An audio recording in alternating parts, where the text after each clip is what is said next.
வணக்கம் நண்பர்களே. இன்னைக்கு நாம் என்ன பார்க்க போகிறோம்னா, நேபாளத்தில் ஏற்பட்ட மிகப்பெரிய பேரழிவால் நேபாளம் சந்திக்கக்கூடிய பொருளாதார பிரச்சனைகள் என்னென்ன அப்படின்றத நாம் இன்னைக்கு ஒரு வீடியோவோட பார்த்துடலாம். முதல் விஷயமே சீனா நேபாள வர்த்தக உறவு. சரிங்களா? பார்டர் மிக அதிகமாக கொலாப்ஸ் ஆனதுனால அவங்க இனி ட்ரேட் பண்ணுறதுக்கே ரொம்பவே கஷ்டம். சரிங்களா? இந்தியா நேபாளத்துக்கு கூட அதிகமாக சமீப காலங்களில் பிரச்சனை இருந்தது. அதுவும் இந்த ஜென்சி புரட்சிக்கு அப்புறம் மிக அதிகமான சண்டை சச்சரவுகள்லாம் இருந்தாலும் கூட இந்தியா ஓரளவுக்கு பொறுமையாக போயிடுச்சு. சரிங்களா? ஸோ அதனால் இவங்க இந்தியா நேபாள வர்த்தகத்தை தான் அதிகமாக மெயின்டைன் பண்ணி ஆகணும், அதாவது வளர்த்தாகணும் அப்படின்னு கூட சொல்லலாம். சரிங்களா?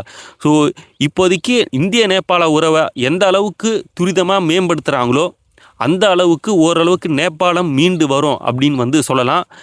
என்னதான் இருந்தாலும் சைனா கூட தான் அவங்க அதிகமான ட்ரேட் ரிலேஷன்ஷிப் வச்சுருக்காங்க. சரிங்களா? சைனாவிலேருந்து தான் மிக அதிகப்படியான பொருட்கள் அதிகமாக இறக்குமதி ஆகுது.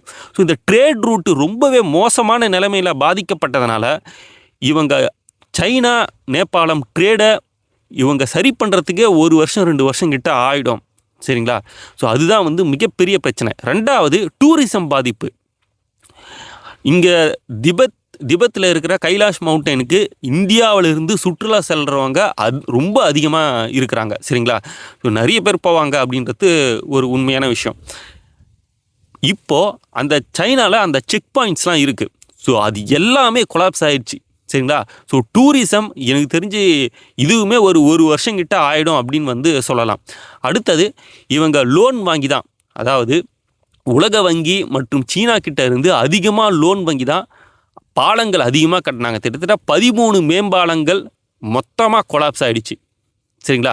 சரி, அடுத்து என்னென்ன பிரச்சனை? டூரிசம் போயிடுச்சு, வர்த்தக உறவு போயிடுச்சு. இதை தவிர இவங்க லோனையும் திருப்பி கட்ட முடியாத சூழ்நிலைகளில் இப்போ இருக்கிறாங்க. இன்னொரு கொடுமை என்ன அப்படின்னா, மிகப்பெரிய சாலைகள் துண்டிக்கப்பட்டு கிராமங்களில் போய் எந்த ஒரு பொருளாதார வசதியுமே எடுத்துக்கொண்டு போக முடியாத சூழ்நிலைகள் ஏற்பட்டிருக்கு. ஸோ இதனால் என்ன நடக்கும் அப்படின்னா, அந்த இடத்துல இருக்கிறவங்க இன்ஃப்ராஸ்ட்ரக்சரை மேம்படுத்த சொல்லி கண்டிப்பாக கவர்மெண்ட் கிட்ட கேட்டு தான் ஆகணும். ஸோ இவங்க மேலும் கடன் வாங்க வேண்டிய சூழ்நிலைகள் ஏற்படும். ஒன்று சைனா கிட்ட வாங்கணும், அப்படி இல்லைன்னா உலக வங்கி கிட்ட வாங்கணும். ஸோ உலக வங்கி நிறைய டாக்குமெண்ட் ப்ரொசீஜர்லாம் அவங்க கேட்பாங்க. இப்போ உடனடியாக கடன் கிடைக்கணும் அப்படின்னா கண்டிப்பாக சைனா கிட்ட தான் அவங்க போக வேண்டிய சூழ்நிலைகள் ஏற்படும்.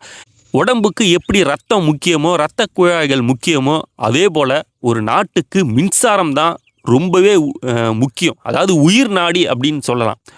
ஸோ அவங்க அதிகமாக சார்ந்திருந்தது ஹைட்ரோ பவர் தான். சரிங்களா? அதாவது நீர்மின் நிலையங்களை தான். சரிங்களா? ஸோ இன்றைக்கி டேம்ஸ்லாம் கொஞ்சம் அதிகமாக பாதிக்கப்பட்டிருக்கு.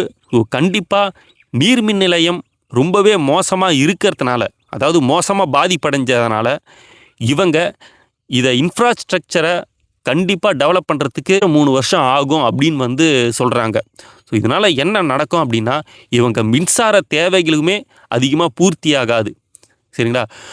இப்போ தான் ஜென்சி புரட்சி ஏற்பட்டு ஒரு மாற்றத்தை நோக்கி இவங்க காலடி எடுத்து வச்சாங்க. அதுக்குள்ளே இவ்வளோ பெரிய பேரழிவை இவங்க சந்திச்சிருக்காங்க.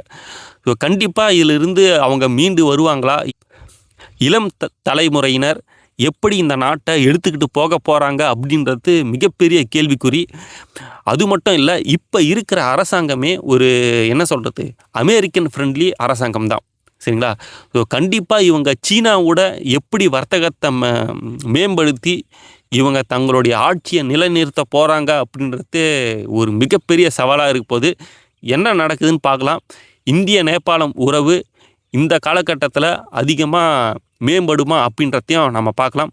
ஓகே நண்பர்களே, வேறு ஒரு வீடியோவில் பார்க்கலாம். நன்றி, வணக்கம்.